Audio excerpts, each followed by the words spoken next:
The Lord be with you. And with your spirit. A reading from the Holy Gospel according to Saint John. Glory to you, O Lord.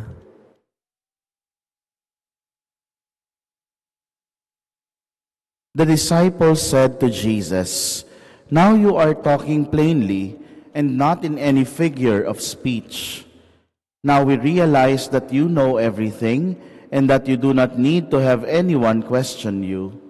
Because of this, we believe that you came from God." Jesus answered them, "Do you believe now?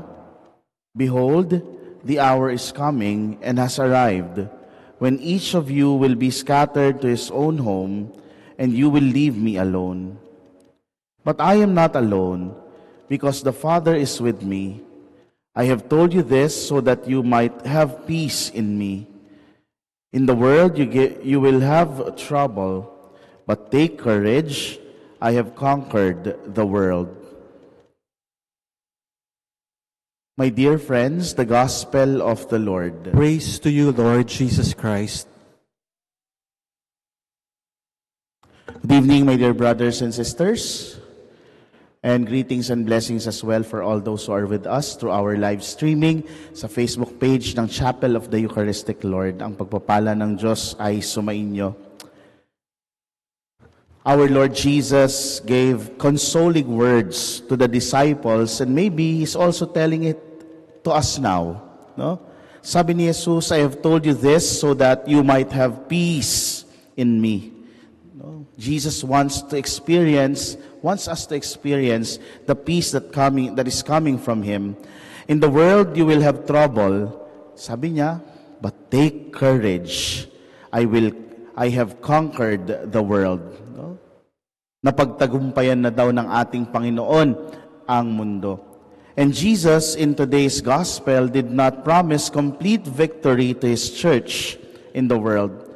We are urged to rejoice that the earth, which has been sown with the seed of the gospel, is now bringing forth fruits in many places, of course under the guidance of the Holy Spirit. Ang simbahan ay lumago na sa pamamagitan ng kapangyarihan ng Espiritu Santo.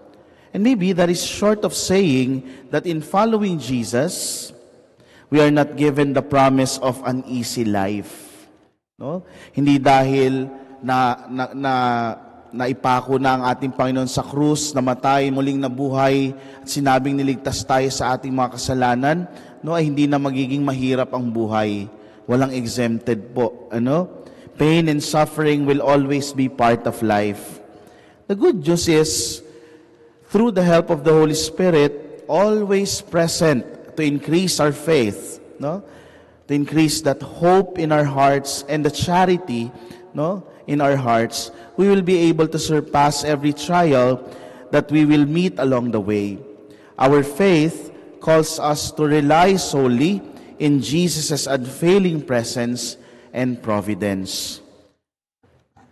Matagal-tagal na rin po akong pare at marami na po akong namisahang patay. At merong mga tumatatak talaga sa akin kapag yung experience is talagang heartwarming. Like for example, there was this woman who was married for, I believe, parang mga more than 40 years or 50 years na silang mag-asawa, no? At namatay yung kanyang asawa.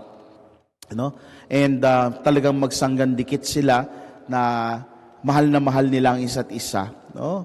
And when I offered mass, no, sa wake, so ang expected ko talagang nagdadalamhati at talagang malungkot itong asawa, At truly, sa misa, she was crying.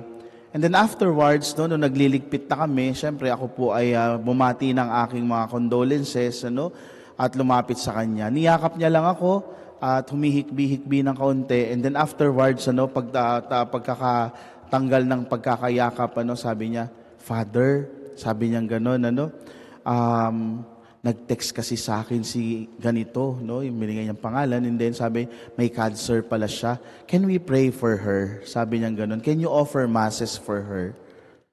Sabi ko, laking gulat ko kasi ang akala ko, ang sasabihin niya, Hindi na ba ako mahal ng Diyos? Bakit kinuha na niya si ganito? No, that was the one I was expecting.